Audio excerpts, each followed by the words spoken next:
Welcome to the first episode ever, episode 1 of the Six Scale Scavengers, a Hot Toys podcast as part of the Brick City Blockade podcast network.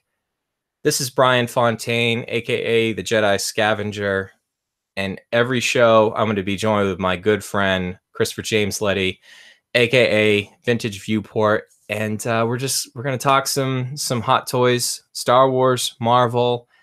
And I don't know what else really to say, Chris, other than we're both really excited to get this kicked off. Yeah, we are very excited. It's been a long time coming. We've been teasing it for a while, and we're just, excited to share our passion, our newfound passion for Hot Toys, specifically, as you said, Marvel and Star Wars. So hopefully you had a chance already on the Brick City Blockade podcast network podcast feed to check out our episode 0 that we just recorded this week. And we went to a little bit of a preview of what to expect. And it was really just kind of, Chris, just to whet the appetite a little bit. It doesn't mean we may not repeat ourselves from something that we said there. But as you mentioned, this is a passion for both you and I. I've not quite been collecting Hot Toys for a year now. I hooked you hook, line, and sinker a couple months after that. And it's something that a lot of our daily conversations, either texting back and forth, are usually centered around Hot Toys and what's the news and whatnot. So just like I said in the preview episode, we don't pretend to be experts. And I would say we're probably considered fanatics, and we're eager to learn and learn more and join other Facebook groups and just learn as much as we can about these figures, because, this line has been out there. The Marvel line has been out there since 2008 when they first did one of the first Iron Man figures, and Star Wars kicked off. There was a Luke Skywalker figure released in 2012, I believe, DX07. And as I mentioned, we'll get into what those little acronyms mean at some point. But then it was really 2014 when the license really started to take off, for Star Wars. So, some good stuff there. As I mentioned, we want to, learn with you as our audience, learn from you as the audience, and just and see where this crazy little venture goes, because Chris, the internet needs one more collecting podcast. Yes, it really does. There's not enough. We need as many as we can get. No, I think us focusing in on the Hot Toys line and providing this content for collectors out there. There's not too many other podcasts. There's a lot of YouTubers doing stuff with Hot Toys, but not too many podcasts, talking about Hot Toys and specifically Marvel and Star Wars. So yeah, we need another one. Yeah, we're sorry, DC and all the other licenses, but we gotta cut the line somewhere, and whatnot better to talk about both of these. So Chris, I guess any podcast adventure kind of starts with an origin story. And, I don't think either of us are really bitten by a radioactive spider or anything of that ilk. But we were talking before we hit record on this first inaugural episode. And I was telling you how I got involved. And anybody that has known me for any length of time on the Brick City Blockade podcast network knows that I have a big affinity for the Shore Trooper design that was created for Rogue One on Scarif, and that was my gateway drug into Hot Toys. Looking over here in my my dork lair here, and I have a whole shelf dedicated to anything I found about Shore Troopers, and I finally said, hey, that Hot Toys one looks pretty cool. It looks awesome. It also looks expensive. So I took the plunge. I went on eBay. I found a reasonably priced one, which now that figure right now is actually pretty hard to come by. And we'll talk about that as these episodes kind of go by. And Chris, I got the figure, and I opened it up, and the box, even from the box, I was just like, this is gonna be an experience. And I opened it, and the artwork underneath, and I could not. It just blew my mind on how much detail was there.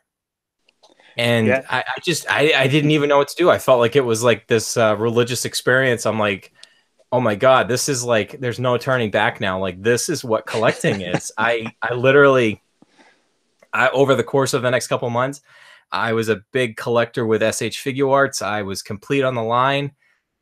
I think I have 2 figures now. I had at one point all of them.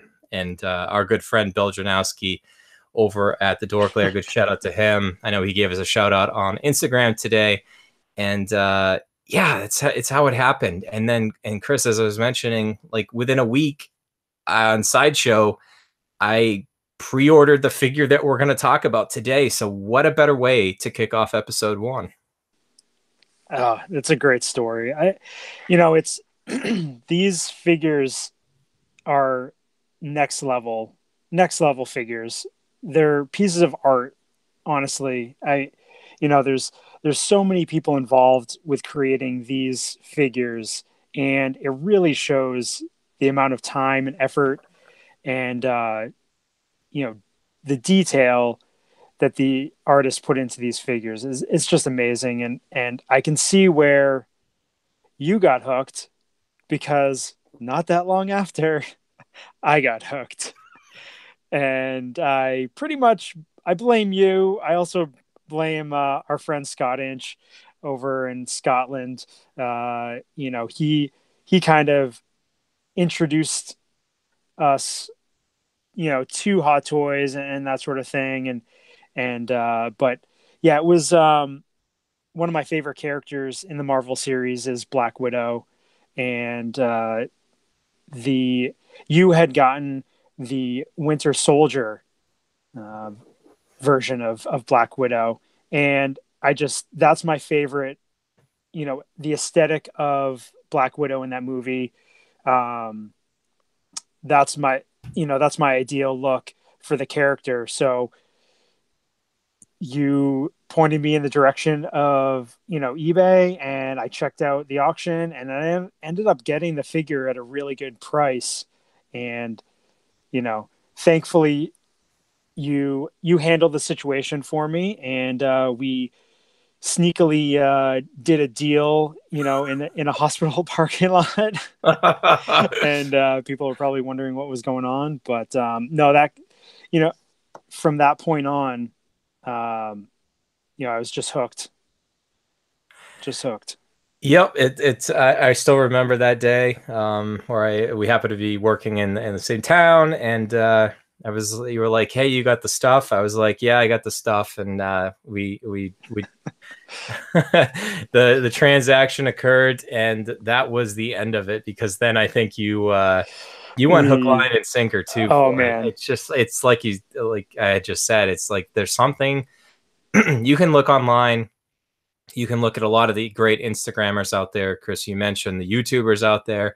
You can see videos and pictures of them, but I don't think until you can see them in hand and see them in person and see, I'm looking at our feature figure we'll be talking about here soon, and it literally looks lifelike. It still blows my mind even after all these months of how they possibly can do the paint that they do to have the eyes look glossy and lifelike. It literally looks like you've got a miniaturized version of the actor or actress or trooper or whatever it is, like right in front of you in a 1/6 scale.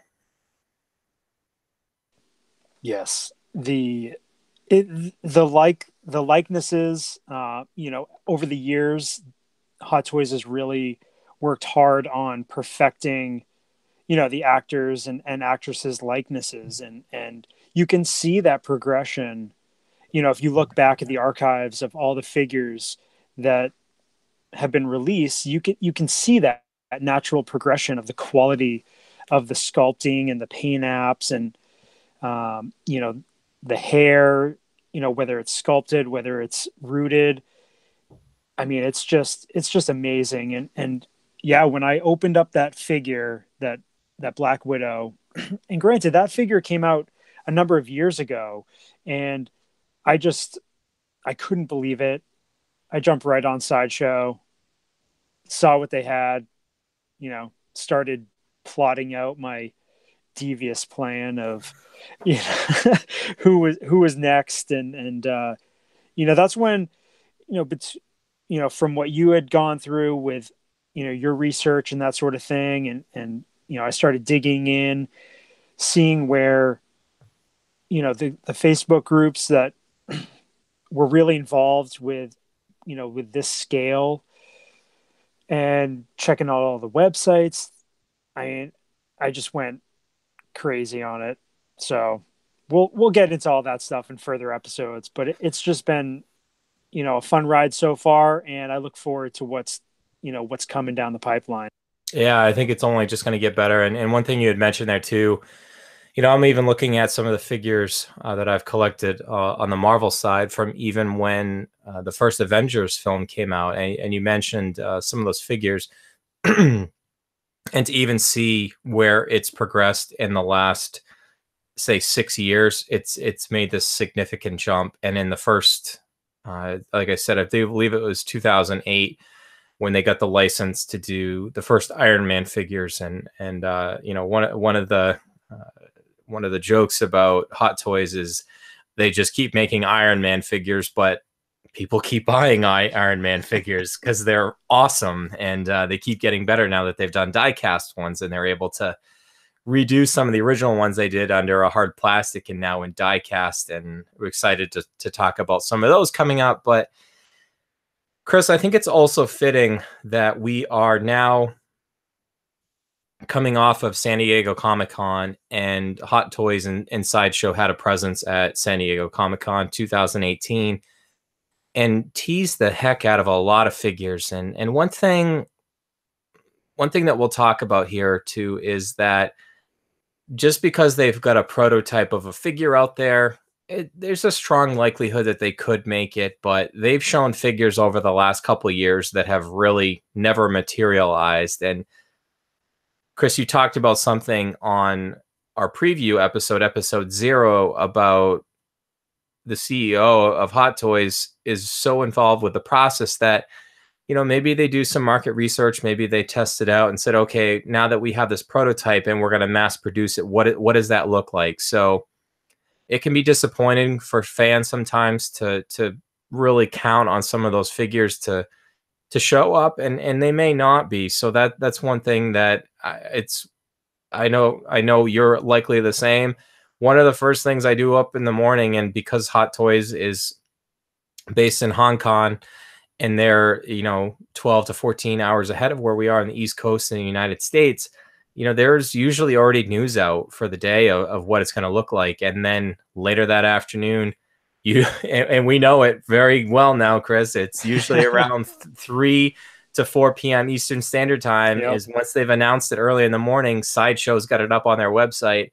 And then we're looking then to find out, additional images from, the Hot Toys main site. You can see that.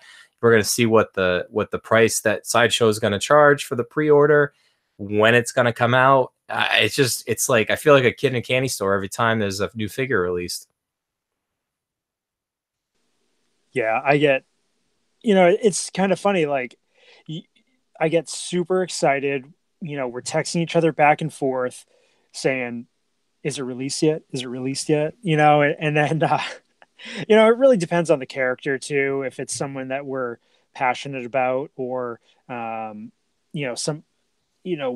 of our characters that fits into our focus or something like that. But it's also neat to see all the different figures that that are coming out. Cause there's as many passionate fans for those characters, as there are for the ones that we collect. And we've talked about in our preview episode is that because these are you really have to really want the figure because of the cost associated with them. And on our website, Brick City Blockade, We have our checklist that we've referenced, and we've listed out the original retail prices. But then, after something's been released and it's been out there for a couple of years, the secondary market really kind of dictates that price. It's almost really neat to kind of live vicariously through seeing what's out there, to see what other people are passionate about as collectors, and knowing that you can't possibly own it all. I mean, there's financial constraints, there's space constraints, there's displaying, and and then the pre-orders, as we'll eventually talk about for these, sometimes can be almost a year in advance. So it's that payoff of knowing that basically one of this figure that I ordered last October finally showed up on my doorstep from Sideshow in June. I was like a kid in a candy store on that day. So, I think it's important to really know what your focus is, and it's okay to change it up. I've even recently kind of decided that I'm going to change up a little bit of my collection. It not necessarily churning the bottom end of it, but just finding opportunities to make sure that my collection is the best representation of where I am as a fan, what my interests are, and making sure that I think you and I get even more excited when we know that there's a figure that we've wanted to come out, it gets announced, and then some of them we both happen to be going for, and we'll talk about what our pre-orders are and stuff in future episodes. But if I know that it's a figure that you want, that it's not one that I'm particularly not necessarily interested in, but just know that it's not one that I'm going to get, I'm usually right there. I'm like, hey, buddy, it's live. I'm not like I'm enticing you or whatnot, or No, not at all. but I think we enjoy helping each other too. And it's not just exclusive to us as our friendship. There are a lot of collectors out there that are very passionate as well, and are looking to help each other out and let everybody know when news drops, or when something's available, or when there's a good deal, or a lot of different things. No, I mean, that's the thing that is, not to go too deep, but I mean, that's the fulfilling part of it is, we can share in this collecting experience together. It just makes things, more enjoyable that we can, have these chats and discussions, about these figures. And it's fun that there is this. I mean, I had never, honestly, before this whole experience, I had never even really considered the idea of pre-ordering, you know, toys and the figures or anything like that. It's never really something that I was into. I'm always hunting, looking for the stuff in store, and my other collecting focuses are with vintage Star Wars, and for that I'm always hunting antique malls, yard sales, deals on eBay. So this is a totally different experience for me, uh, with the Hot Toys, and getting into these pre-orders, and mapping everything out, and projecting, what, you know, which figures, how many key figures can I fit into the budget? Where do I want to focus in on? And for me, I'm a huge Star Wars fan. I'm equally as big Marvel fan, but I've got a huge Star Wars collection. So I decided that, I'm going to go for just the Marvel characters that I really like. Not necessarily just Avengers, but, whatever ones that come out or that, had been released previously that I really wanted. Those were the ones I was going to go for. And that's kind of my direction. As much as I love the Star Wars Hot Toy figures, I'm just trying to keep things real, and I'm not going down that path. But I can go over your place and check yours out. Those are the best kind of collecting buddies to have. Oh Live yeah, vicariously through their collections. So yeah, for sure. So we'll just touch upon what are your what direction are you going in? You said you made a change, tighten things up or whatever. what what direction are you going in with your collecting? So I do have a focus with, well, I shouldn't even say a focus with Star Wars because my we all have different things that we love to collect. I think some of my anchors of my Star Wars collection for Hot Toys is two of my favorite characters, Luke Skywalker and Rey. And I've chased down some of the older ones for all of those.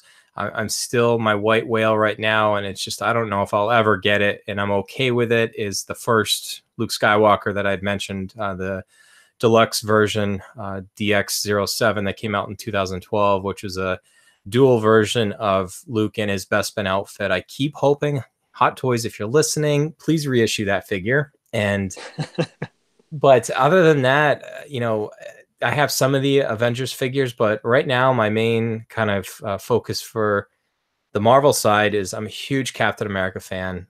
Again, I've got all but one figure there, and it's kind of more of a technicality, Chris, that I don't have the other one.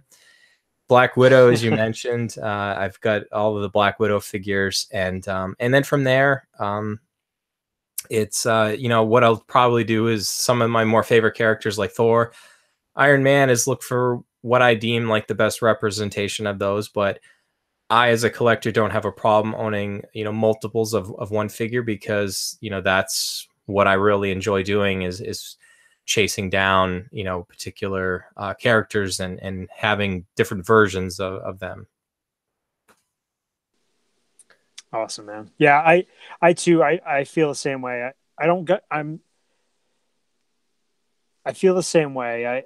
I'm gonna try to get the best representation of the majority of the Avengers figures that come out, or you know I've got a pretty good lineup so far as Marvel characters go. I did go back, in the catalog and pick up a lot of key figures here and there, but I've kind of gotten to the point, and we've talked about this before. It's it gets pretty expensive when you're trying to knock off, you're trying to complete a line or whatever. So I think going with the pre-orders, really going forward is the way to go for me.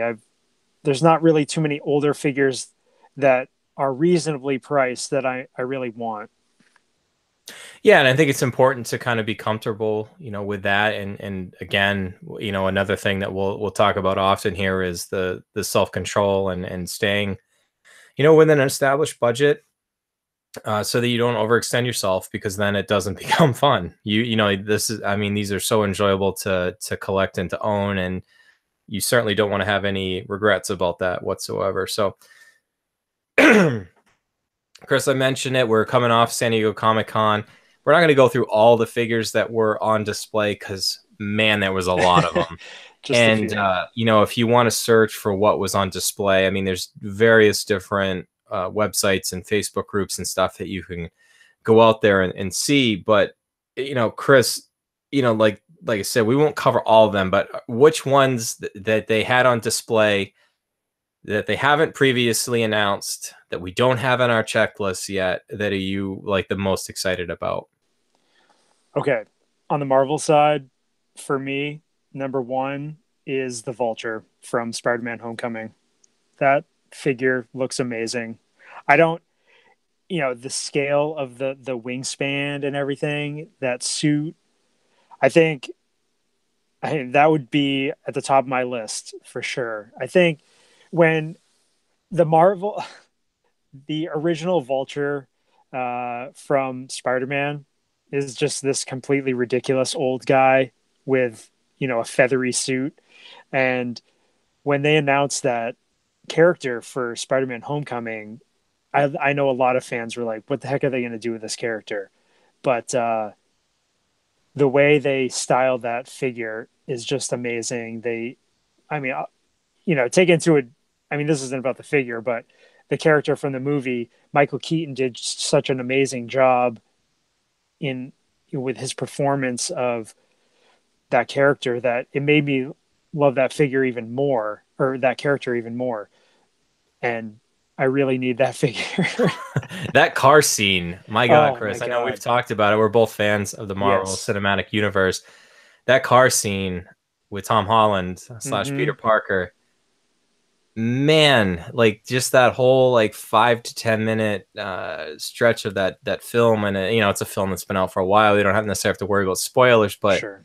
man, you could cut the tension with a knife on that one. So that Oh, was great. So yes. yeah, we'll kind of alternate here. So for me, Yeah, my how about number you? one is Shuri from Black Panther. Mm-hmm. That one was teased. You and I have been, dying to know when they're going to make that. I just fell in love with that character from the movie, and we got to see her in Avengers: Infinity War.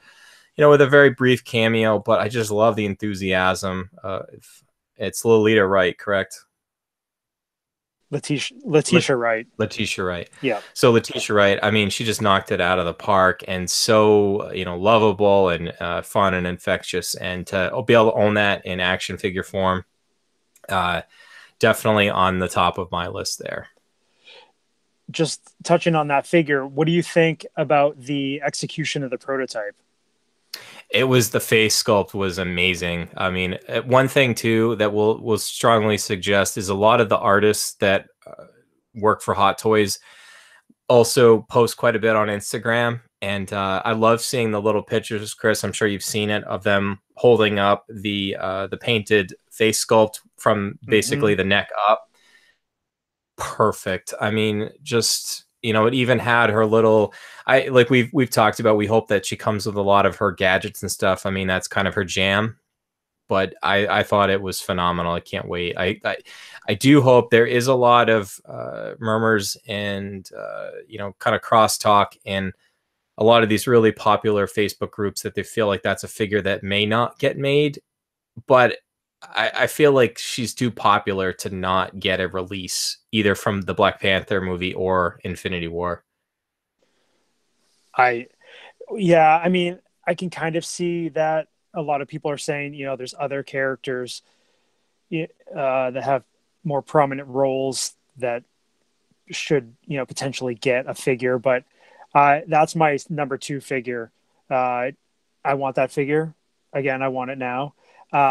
And I know, I'm sure we could get Sean Michaud to, get into Hot Toys for Shuri there. But I think that they definitely should. They need, you know, another female character that's other than Scarlet Witch or Black Widow. Um, diversify the lineup, and uh, I think, and the big thing with that figure is some of the female characters, they go with rooted hair, but this particular figure is sculpted hair with her braids, and I can't even I can't believe the detail that they put into that head sculpt and the hairstyle. It's just amazing. So yeah. I mean, basically, they also use this opportunity to kind of, a lot of these figures haven't been announced yet, but was to basically finish off the Infinity War line for Avengers. So a lot of those figures look great. We did just see the release shortly afterwards. I think the day after, the 2 days after Comic-Con wrapped up, with the War Machine Mark IV. Talk about that briefly. Some more of the solo troopers, a new version of R2D2, which definitely caught my eye. Leia Bespin, I know a lot of people definitely like that one. We've got the clones now. We got Commander Cody. I mean, there's just so much goodness out there from Hot Toys, and there's really something for everyone. And we talk. I'm gonna say this probably a lot. It'll probably turn into our drinking game for our podcast, Chris. But you just can't own it all, even though if you want to. But it's super super important to stay true to your budget and your focus, and that's, if you do that, you're not going to get into the situation where you're constantly buying and selling because you're like, I bought this but I don't really like it, but I want something else, and that's just a slippery slope. I'm not a strong advocate for constantly flipping Hot Toys. I mean, No. they're so highly detailed and expensive and stuff, but there's just also, as I'll talk about in future episodes, there's also a lot of angst that goes in with actually going and selling them on a secondary market, because there's so many different things that could go wrong. You want it to arrive in good shape. And yeah, so just stick to your guns on these. I agree 100%. Before we get into our audio reviews of the two feature figures that we have here in episode 1 of the Six Scale Scavengers podcast, Chris, as I mentioned, we did actually get a couple newer releases that were now. Excuse me. We did get a couple new figures that were announced this week. Some of them shown before, some of them entirely brand new. We got looks at the new. We've got a couple weeks ago. We got looks at the new Ant-Man and the Wasp. Those look great. Those have been out there for a little bit. Yep. We had some of the exclusives that are now going to be available coming up very shortly with the concept art version of Captain America. You best be sure I've got that on pre-order. We've got King T'Chaka that's out there. But then we started getting some of these announcements, and we saw the Spider-Man with advanced suit from the upcoming PS4 video game that was on display. It was also on display with the Spider-Punk. That Spider-Punk has not been announced yet, but the video game version of Spider-Man is up for pre-order. Darth Maul, that is the one that I think is in the DX line, the deluxe line for Hot Toys. There's one version with the speeder, his Sith speeder, and one without. And that's probably been the one that really caught my eye the most. A figure that won't release until October 2019. You got a little bit of time to think about this one, Chris. For fans that are of Darth Maul, it's going to be the first figure released by Hot Toys from the Phantom Menace, which is also going to coincide with the 20th anniversary of the Phantom Menace. Doesn't that make you feel old? Oh my God. Don't even. So we've a lot of people that were a little upset at first because the Mark 50, the Iron Man figure from Infinity War, was announced so early and before the film came out, that who would have known that he had so many different more nanotech weapons and gadgets and stuff. and I thought, Chris, this was going to be the first time that they've released like an accessory pack for an existing figure. It's actually accessory pack 4. They've had 3 other ones. I really am now interested to find out what those are. Yeah, what are those? I know, we'll have that's to do some research. Yeah, so I looked at it and I was like, oh, it's ACS 004. I'm like, well, there must have been 3 before this one. And then another one that a lot of people are buzzing about is War Machine Mark IV from Infinity War. And that might actually give us the opportunity, Chris, to kind of transition our conversation a little bit into, a booming secondary market for a lot of figures. Right now, people are just going nuts for War Machine figures that are die cast. Yes. I couldn't believe the prices of the War Machine figures. The War Machine from Civil War is seriously one of the hottest tickets right now. Everybody wants it. It's an amazing, the aesthetic of that suit and everything is just, it just looks so BA. And I think a lot of people, they just didn't go for it at the time. And I don't know if it's production was low on that figure, or I think it's got a few things going for it. It's an amazing looking figure. It's die cast. Most of these are pretty low production. So, that's a hot one. And then the other hot one right now is the Homecoming Iron Man Mark 47 die cast. That one pretty well. So that's a really amazing looking suit. I'm kicking my butt for not picking that one up. It was available on Big Bad Toy Store. When I first started picking these figures up, I decided to pass. And, but yeah, some of those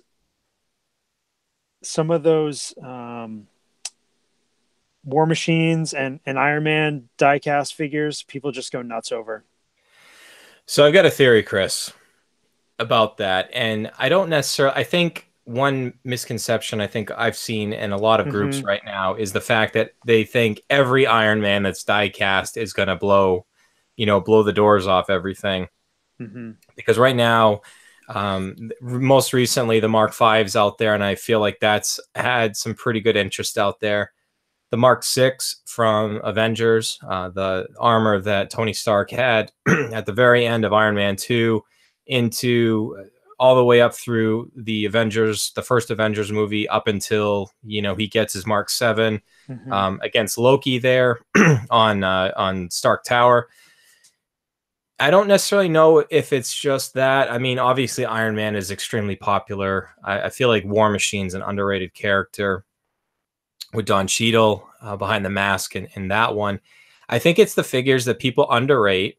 They don't necessarily pre-order. Maybe you're onto something with a limited production run, because if there aren't a lot of pre-orders for a figure, well, they're not going to go gangbusters and make a lot of figures that people may not end up buying. These figures, I feel like people really underrated. They didn't necessarily pre-order, and then as soon as people start getting it in hand, they're like, oh my god, this is one of the best things ever. And I know that because it happened for me, because I was on the hunt for an Iron Man figure. I actually, and this is probably sacrilegious to admit, I hadn't even had the opportunity to watch Spider-Man Homecoming yet.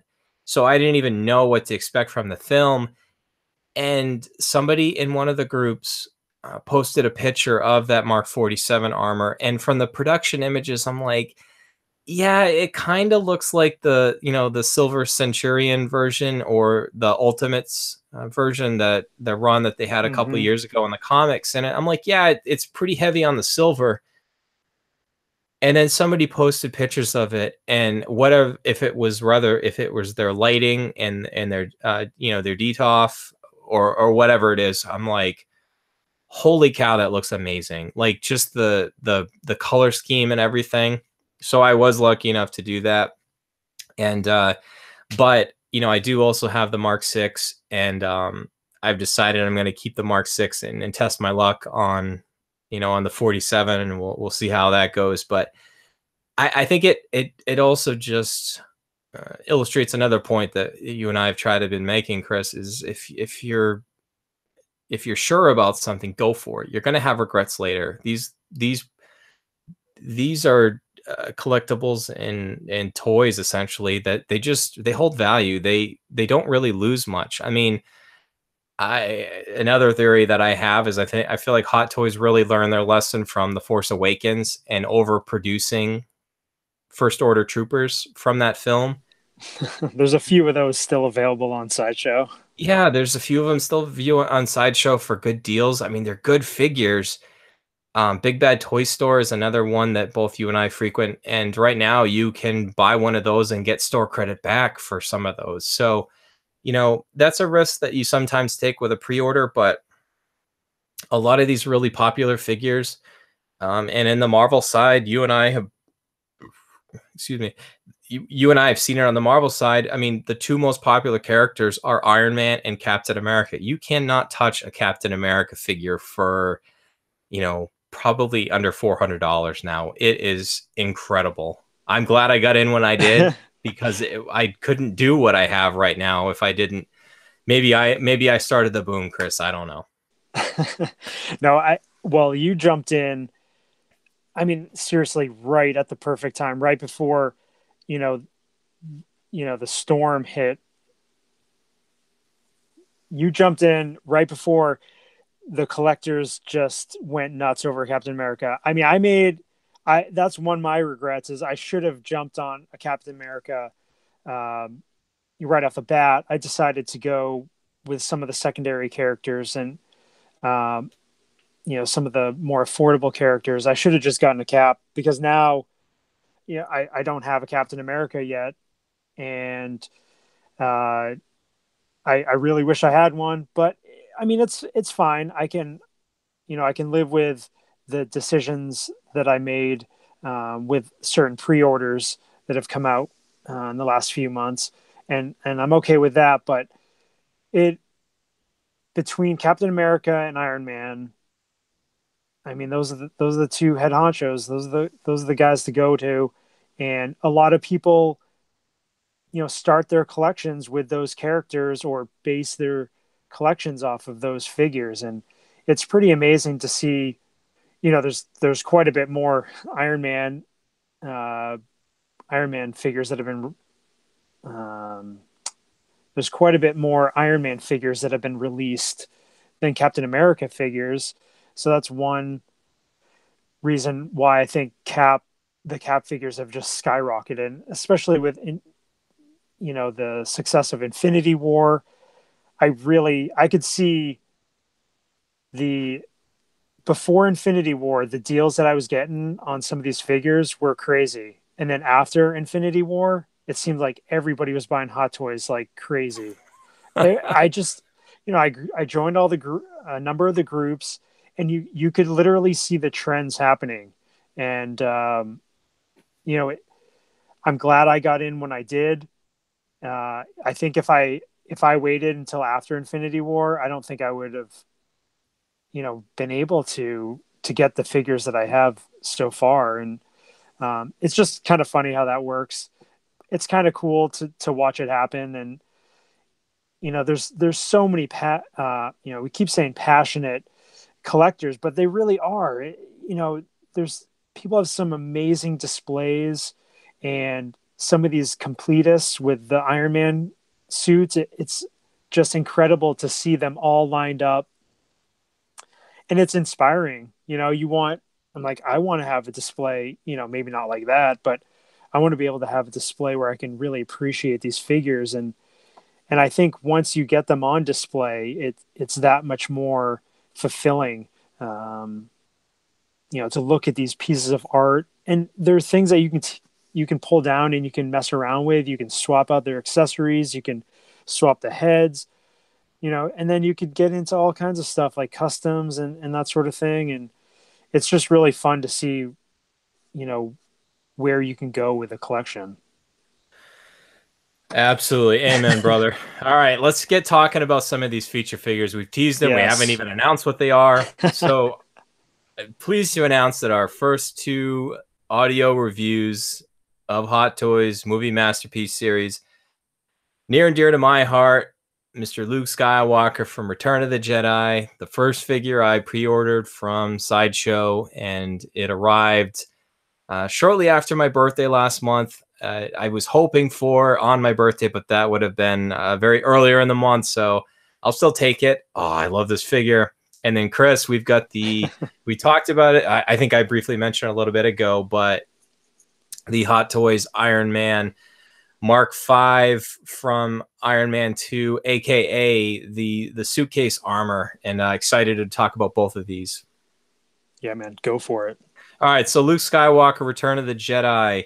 This was a June 2018 US release on the Sideshow website.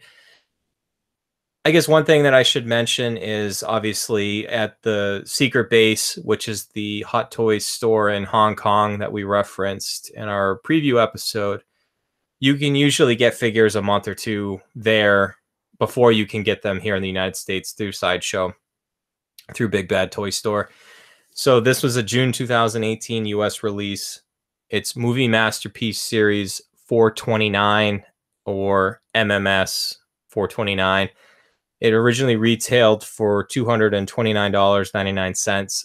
You can still pre-order on Sideshow. So maybe you'll go out and, based on this really awesome audio review, you'll think about going out and getting it. So a couple little stats, because I'm a stat nerd, and we obviously keep all of the checklists and stuff that we have at the Brick City Blockade website, so I can track by the number of figures that have come out from a movie. Chris, this is actually the third figure to be released from Return of the Jedi. There's a couple other figures coming up that have been announced, with Emperor Palpatine, Deluxe Emperor Palpatine, and one of the Royal Guard figures. They're not out yet. So we had, a couple years ago, we had Boba Fett from Return of the Jedi, and then we also had a deluxe version of Boba Fett that came out with the Sarlacc pit. So this is the third figure from the film. My God, Chris, this is like the perfect. This is the perfect figure. I'm like, I know people throw out the term it's a grail piece for them in their collection, but it's my favorite character from one of my favorite movies.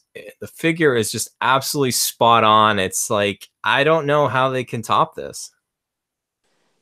I I agree with you. I so for me, Return of the Jedi is my favorite Star Wars movie. Luke Jedi is my favorite vintage Kenner figure, and uh, I'm trying really hard not to hit buy it now right now on Sideshow. So, Well, but that's why you just come over to my place and you can look at it. So yes, yes, So with all the figures, we'll talk about like some of the box artwork and some of the different accessories that have come with it. So one thing we'll mention about the Star Wars boxes, they're rather bland. It's the same black and gray scheme on it. It's very nondescript. It's got a, an image of the figure on the front. This actually has him as he appears on Jabba's sail barge after grabbing his lightsaber from R2D2.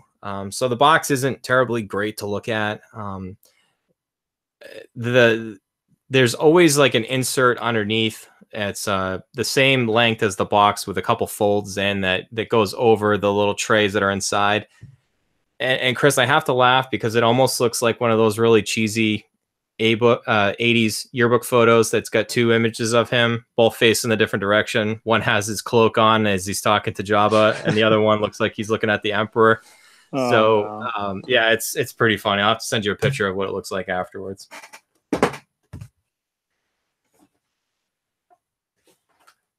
And I guess from there, I'll talk accessories. And, I guess one thing I'll also say about my collecting style, I'm a big proponent of using what we'll call museum poses.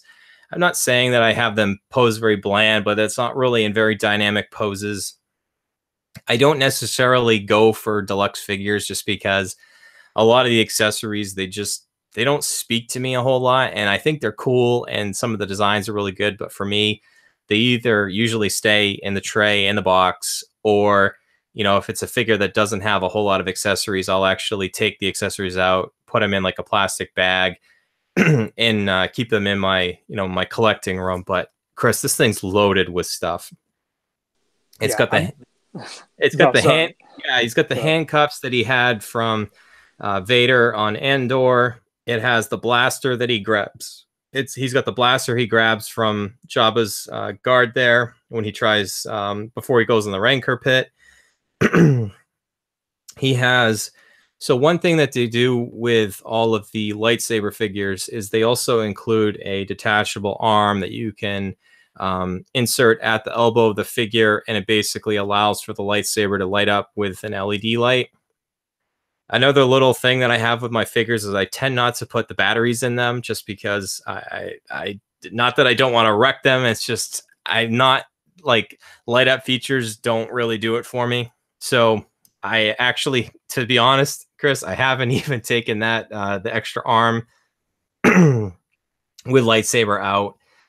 The one cool thing though too is it does come with two of the lightsaber blades. Obviously, ignite the green. There's the standard one that you can have there, but then it also has like a swinging trail one where it actually is like a blurred triangle, which looks pretty cool. There's 4 extra sets of hands. I'd say if I have one gripe, Chris, about this is it only comes with one extra black gloved right hand. There's the one that I just spoke about that has the light up feature in it, and the other one is closed. But then other than that, you really can't display it how he has it in the throne room. At the end of the film, you really are left with either the skin color hands that he has. I mean, they do have one that has the blaster damage that he gets on top of Jabba's sail barge before he has to start wearing the glove. So that's a little bit of a disappointment. And then there's a couple other things that come with the robes that he has. The figure outside of the box actually has the extra black tunic that he comes with that he looks like he does at Jabba's palace and then also on the sail barge. That overlays essentially what he later wears just in the throne room at the end of the film. I personally have mine displayed as he looks like in the throne room, but just the material on that is great. And then the other thing is, as I talked about it, the robe that it comes with a figure looks awesome. I still have it in the tray just because I decided not to display him like he looks like at the beginning of the film. But for the value that you get with this figure, the likeness to Mark Hamill, all the different accessories, the stand that comes with it. The stand is one of the standard hot toy bases, but it actually has a couple different inserts. So you can have it be on the Death Star, you can have it be on Tatooine, and it's just really cool. And yeah, I'm almost speechless about this one, Chris. It's so phenomenal. The tailoring of the figure. Now, I will say too, his character, his costume is actually rather simplistic. The boots are pretty, the pretty bland, and basically it's just black pants and a black shirt with a little, you can pull out the front of it so it kind of is overhanging a little bit. There's not a lot to it. It's rather simplistic, but it's just phenomenal. For this figure, you talk about that simplicity. When you have a figure that has a very simple costume, it's the quality and the execution of the stitching, the placement on, the fitment on the figure. The thing that Hot Toys does is just make the clothes fit as they should, as if they were, it was a real person wearing that costume. You look at some of the lesser quality 6 scale figures, or even the ones that Kenner produced back in the 90s and stuff, and the clothes just fit horribly. Mm-hmm. And the way that Hot Toys tailors these clothes to these figures, it's a second to none. Yeah, I mean, it's just great. I will say that one little tidbit, obviously, and again, things to kind of look out for. These are definitely designed for adult collectors, and I would say 100% follow the instructions that are included with each figure. They have a tendency to look out for things to be mindful of, things that are extra delicate. I have a Captain America I have a Captain America figure that I royally screwed up one of his shields, one of the the leather straps in it, just because I thought I was being careful, and all of a sudden I'm like, I just kind of super glue will fix it eventually, but you want to definitely be careful with a lot of these things. And one interesting thing about looking through the instructions, Chris, is it actually says his hair is actually magnetized on the top of his head, and you can actually take it off. Now, one thing they showed at New York Toy Fair 2017 was they showed an Endor version of Luke and Leia, and it looked awfully close to this, but outside of having his Rebel Commando helmet, and then his camouflage tunic there. The cool thing is it says for accessories to be released later. So I've been thinking this whole time that they were going to release an entirely separate figure that was going to be Endor Luke, and maybe we're going to get accessory pack 5. I don't know. We'll see. You've got me thinking, because for me, aside from Luke Jedi being my favorite Kenner vintage action figure, my focus is Rebel Commando, and I also love the Endor Luke figure. And I was thinking, if they release an Endor Luke, that may be my gateway, but I may have to rethink that plan now. Thanks a lot. Hey, that's what we do. All right, so obviously I'm gonna give, I don't even know, Chris. What I don't even know. This is our first episode. We haven't even decided what our rating scale is gonna be. One thing I said at the top, we are not going to pretend to be experts. We're going to appreciate these figures. We're fans of them. More than often, anytime that we have a figure in hand, it's because it's one that we we really wanted. It doesn't mean we won't say anything bad about them if there is things to kind of notate or concerns that you have because of QC production. So, this one, I don't know what a rating scale is, Chris. It's obviously 2 thumbs up for me. I have no regrets about it whatsoever. It's going to be a central point of my collection for a long time. And if you're on the fence about it, if you're a fan of Luke Skywalker, I definitely, I believe this is one of our good friends, Cody, Dagobah Days. I believe that may have been his first Hot Toys figure ever. And I was following him on Instagram, and just to see, you could tell how excited and giddy he was with getting it, and the different photos that, I mean, you can take it's almost like having Mark Hamill, in your office, and you can take pictures of him and make it seem like it's from the movie. I mean, that's how good these figures are. To see him get so excited about it. And, I know he had reached out to both of us and had tuned into our preview episode. So we'll give him a quick, shout out there. But yeah, all right, Chris, we got our next figure coming up too. This is kind of I highly doubt we'll ever have 2 in an episode again. It could happen if we both have the same figure in hand, but let's talk about that Mark V suitcase armor. Okay. So my figure is the Iron Man Mark V. It is Movie Masterpiece Series number 400. So it was the 400th figure produced, which is amazing. And it's also designated D18. So it was the 18th diecast figure. It was a release date of July 2018. So just very recent. And it retailed for $344.99. And it is currently sold out on Sideshow. And I pre-ordered this back, I think in February or March. And it, for me, it's not a key suit. It really has a short appearance in Iron Man 2. But for me, so I'll just go over which scene it is. We call it the suitcase armor, suitcase suit. And so it was the scene in Iron Man 2 when they were in Monte Carlo at the F1 race, and Tony decided he was going to take over his own F1 race car. And Ivan Vanko, Whiplash, in his Mark I suit, walked onto the racetrack and took Tony out. And of course, he's in his race car suit, and he's defenseless.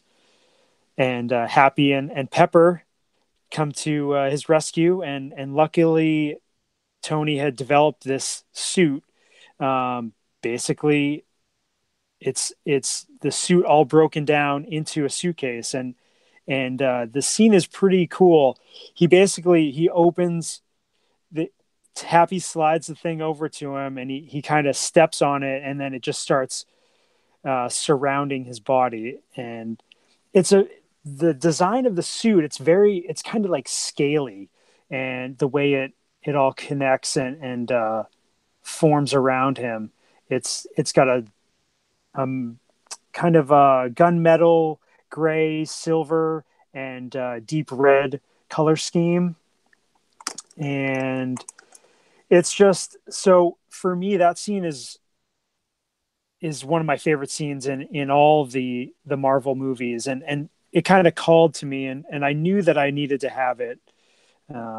They had previously made one, I forget which MMS number it is, but it was a hard plastic version, and a lot of people have done comparisons side by sides, and it's shorter, and you can definitely tell the difference. The quality of the diecast versus the original release.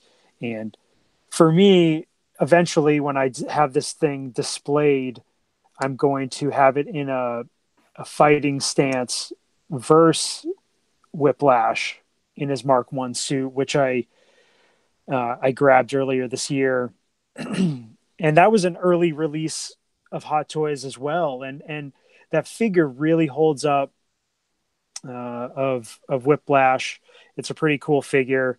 Definitely search that out on our checklist on brickcityblockade.com. And so I'll get into the figure design. So it's got it's very articulated. We won't go into how many points of articulation, but it it has all these flaps on the legs, on its torso, that can pop out, and it kind of gives the illusion of the suit forming around Tony, and it's a sleek design. I know some people have criticized it online, saying it's still a little bit too bulky, but I mean, I think it's tough to execute a figure with a tight armor suit, but I think Hot Toys nailed it as far as the look of the figure, and how it compares to the movie version. But so this figure comes with a separate Tony Stark head sculpt with some wounds on his face. I believe this one was reused with one of the previous versions of Tony, but the likeness to Downey Jr. is just on point. Some would say that it's a bit of a static look, but the hair, the color, the skin tone, the facial hair, the eyes just really pop. And it's cool to have that extra head sculpt, because you can display it with the figure, or you could come up with a custom body and suit. I know some people have been posting pictures of, there's an aftermarket racing suit that matches the one from the film. So people have been doing side by side displays. But this figure comes with a lot of accessories. It's got, let's see, one, two, three, four, five hands. It's got a separate battle damage arm. It's got different panels that you can pop on it that make it look like it's battle damage, because Tony really gets wrecked in this scene. Whiplash does quite a number on him. Let's see. It's got light up features in his chest. He's got different hands that light up. Let's see. It's got a cool little stand. It kind of looks like the racetrack. And then probably one of the coolest features is it comes with a separate suitcase, that matches the one in the film, as if the suit was all bundled up. So if you had another Tony Stark figure, you could kind of have him with that. Let's see. And Yeah, how about the arc reactor for Whiplash? That looks pretty yeah, cool. yeah, it's got that. Let me.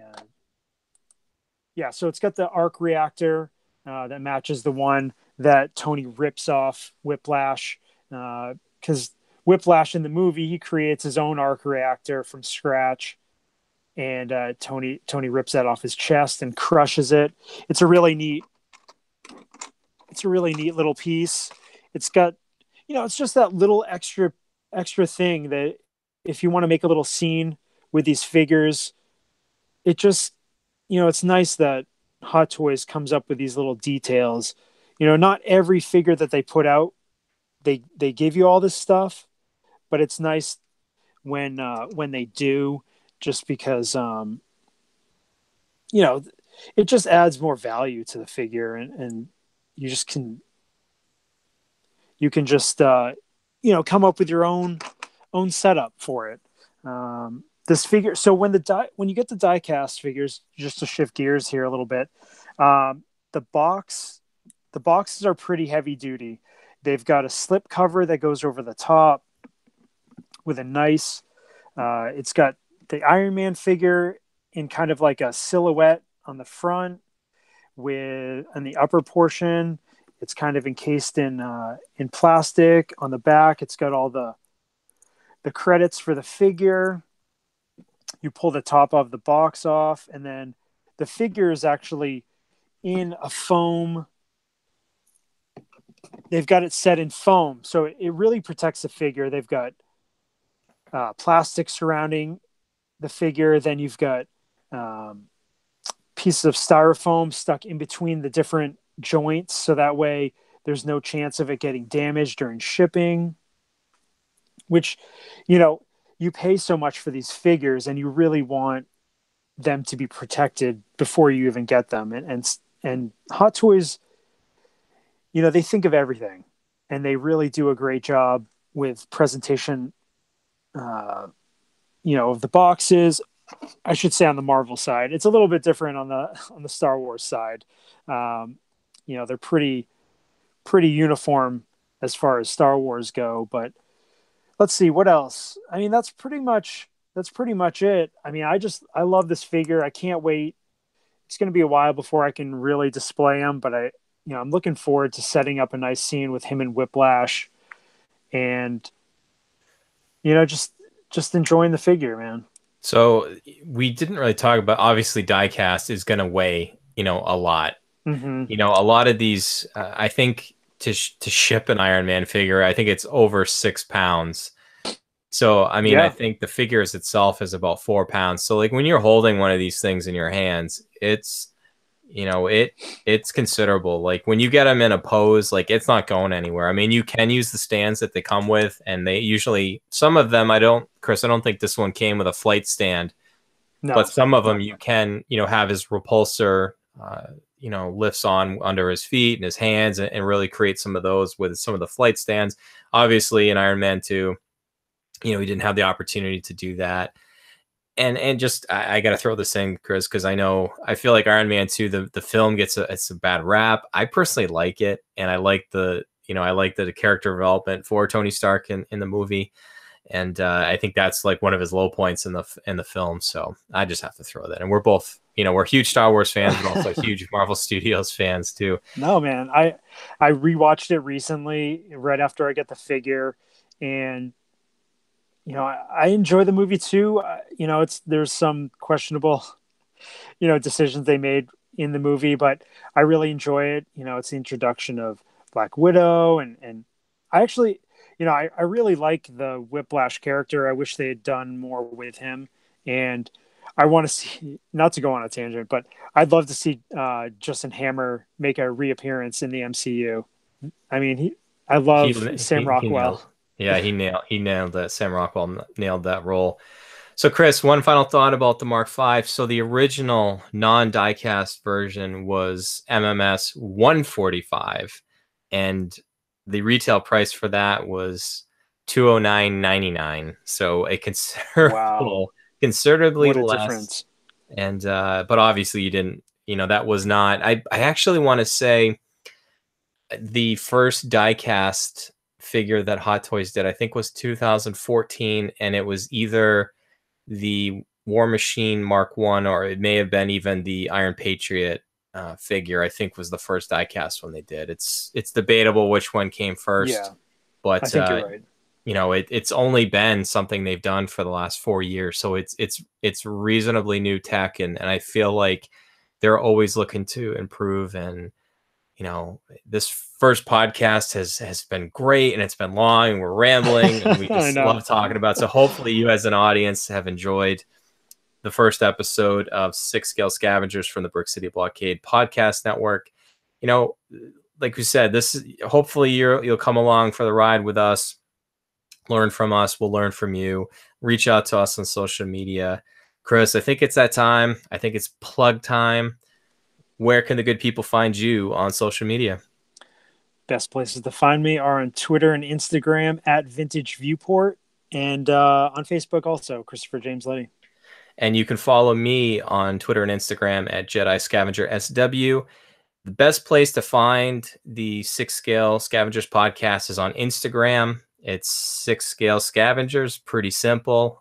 Chris and I will be manning that account and reposting figure announcements and upcoming things about our upcoming episodes. I just really starting to prefer Instagram to Twitter. It's but that's a personal preference of mine. So, Chris, we mentioned we are part of the Brick City Blockade Star Wars Podcast Network. Head on over to the website. We've teased it a bunch of different times. The resources that Chris and I have put together, and we try to update them at least the day that new news is dropped, if not within a few days. So you can find the links to Sideshow. We don't get kickback from Sideshow. We're not affiliated with them in any way. We're just trying to give you the links to the best resource where you can get these figures for pre-orders, and aftermarket, if you decide after the fact, or, like, hey, I really want to go and back and collect some older figures. We've done all the searches for you on eBay and Amazon with all the product codes and stuff. So hopefully you can really easily find some of these figures, because it can be difficult. And believe it or not everybody is completely truthful on eBay and representing the products they have. So, maybe that helps you out a little bit, maybe not. And obviously, being part of this podcast network, obviously you found us because you're listening to this show. You can find us on Apple Podcast, SoundCloud, Stitcher, Google Play, anywhere where you can find a podcast. You can catch it with an app, and tune into all of our other great shows. There's so many great shows and different things that we do as a network, and spreading a positive message and being part of the friendom. I can't recommend it enough. You won't be disappointed. Chris, any other final thoughts? No, it's just been a great conversation. I know it probably went a little bit longer than we expected, but I mean, it just goes to show that we love talking about these figures, and we really look forward to upcoming content, stuff that we're going to be putting out for you guys, and just having a good time talking about Hot Toys, Marvel, and Star Wars here. Ditto. All right, for Christopher James Letty, this is Brian Fontaine. We want to thank you for tuning in to 6 Scale Scavengers Episode 1. And as we always say on our network, may the Force be with you. Always.